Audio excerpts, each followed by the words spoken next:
Hello everyone, Hawkey here, back with another sort of Convallaria video. So, firstly, I'm sad that Tomaisu isn't doing any predictions. It's apparently too much drama. He's had rumors, he doesn't think that's the case, so I think this is like full-on opinion that because he's not allowed to leak from the server due to like NDA and everything like that. And I'm glad he hasn't broken any agreements for the NDA. Hopefully he'll continue with making really nice content for us. And yeah, we'll see. I'm hoping Tomaisu is right and we're not actually getting Tear next and we'll just jump straight to August. And then that would be like a relatively easier skip for us than Tear. So let's see what comes. And let's have a look at the revenue chart for Sword of Convallaria. So this is our second full month of release, and it'll be really nice to see how it went. So just starting from the bottom, Esther Tarquis, dead. Alright, Archland, yep, that's dead. That's Black Clover Mobile at 30,000. Oh, Alchemy Star still going, 40,000 there. Girls Frontline, 40,000, still going.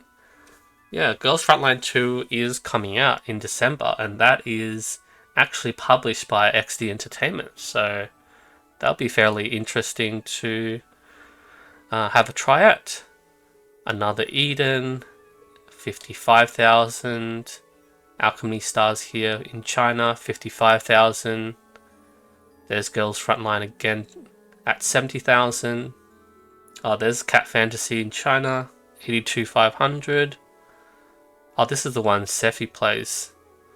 Octopath Traveler, Guardian Tales, 110. So there's a bit of a drops there. Alchemy Stars, 110. Another Girls Frontline at 138. Guardian Tales. Oh, here's Langrissa. So, oh, that's a big drop in Japan and a bit of a gain in global. So 340,000. I feel like our game is like the next Langrissa, so even at those amounts, they're still going. So we haven't fallen this far yet. Counter side, oh, that's a big drop. 190,000. War of the Visions, wow, 500 to 200,000.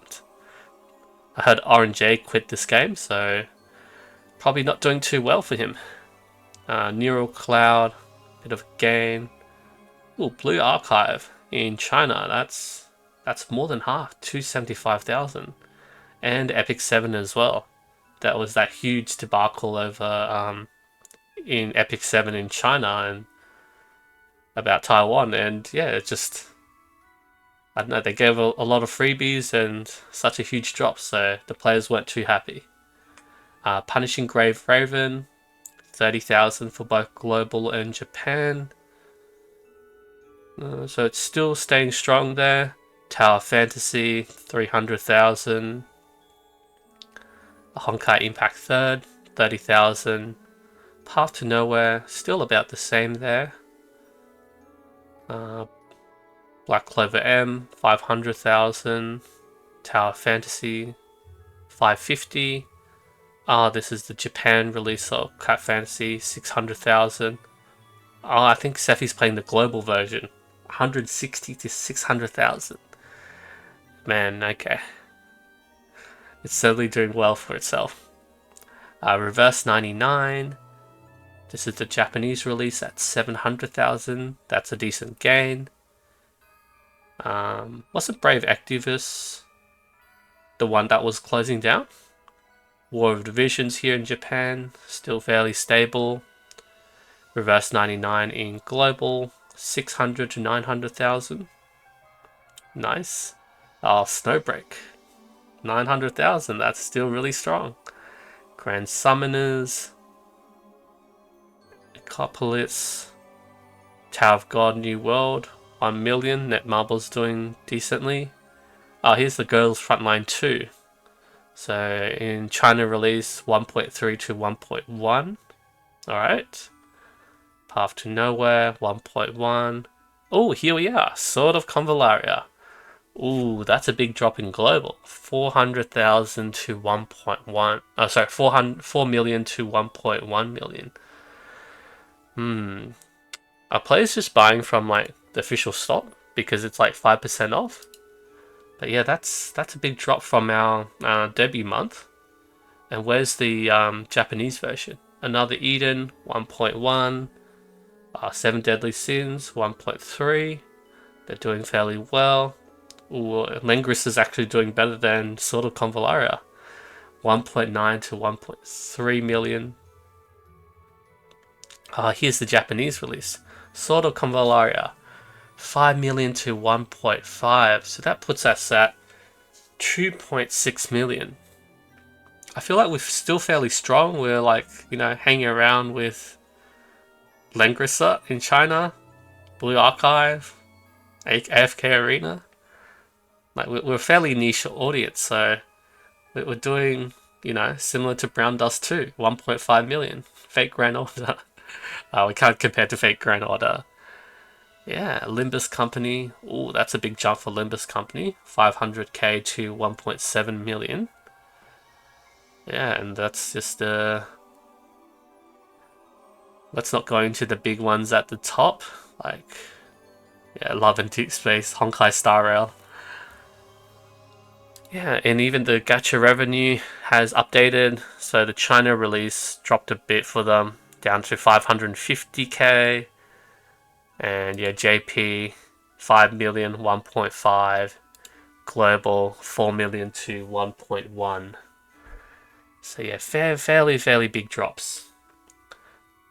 And yeah, I just think maybe more players are playing on PC or buying from the shop with the 5% discount. Like, I was checking some other information that we have, and yeah, the Steam charts were doing relatively well. Let me just try and open that up. Steam charts.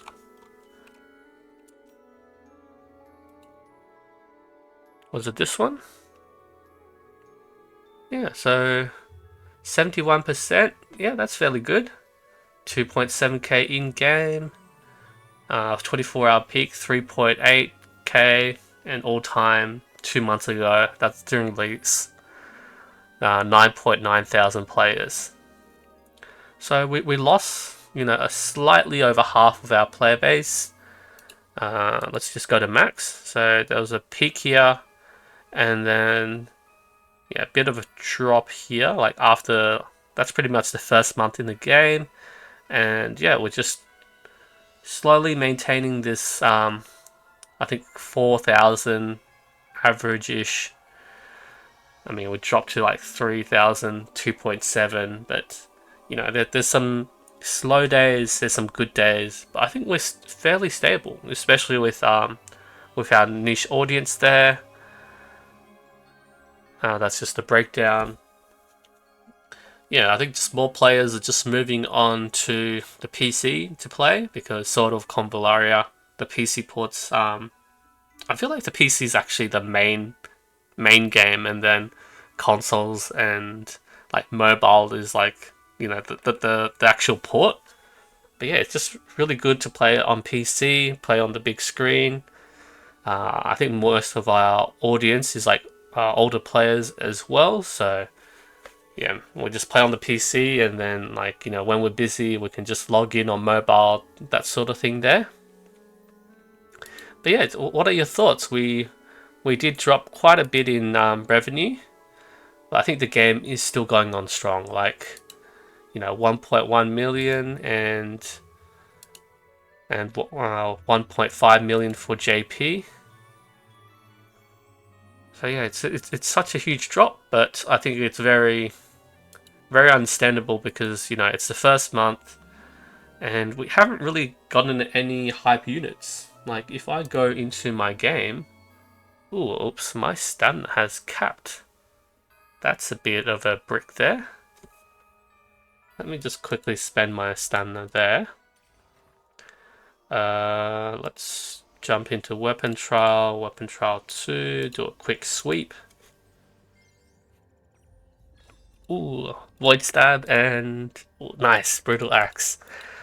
Alright, yeah, so the new characters that just came out for us. Actually, we can just jump to Tomiza's sheet. What am I doing? So we got Ida, which was, let's say it wasn't really that hype, and Simona, but this was the first month, so I think the main one was like Gloria and us just trying to get units to fill out our box. For September, we basically got Coco and Akambe. Like Coco, I think is a fairly hype unit, but being like a defender and like a sort of support unit, the hype isn't too high. Like you're only getting Coco because you want her to support the good units, and most people, feel like, oh, Coco, that's just another defender. I'll just, go through with Mytha. The content's fairly easy, so they're like, I don't really need a new tank, and maybe they're just against her fluffy ears.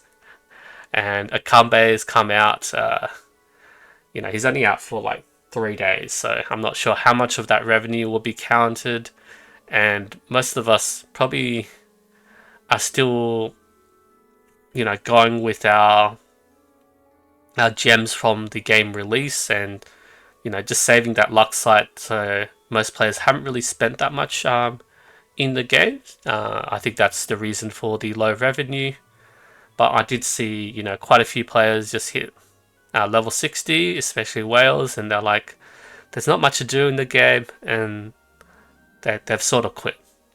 So I think it's time for us to look at maybe more harder content. I feel like we might be getting something hard very soon, like Fireside Chat and then Tower of Adversity. So that will just bring back the big spenders and the big players who want to get the new characters, get more characters to actually compete in the game. Alright, so that's it from me. Thank you everyone for watching. Please like and subscribe, and we'll see you next time.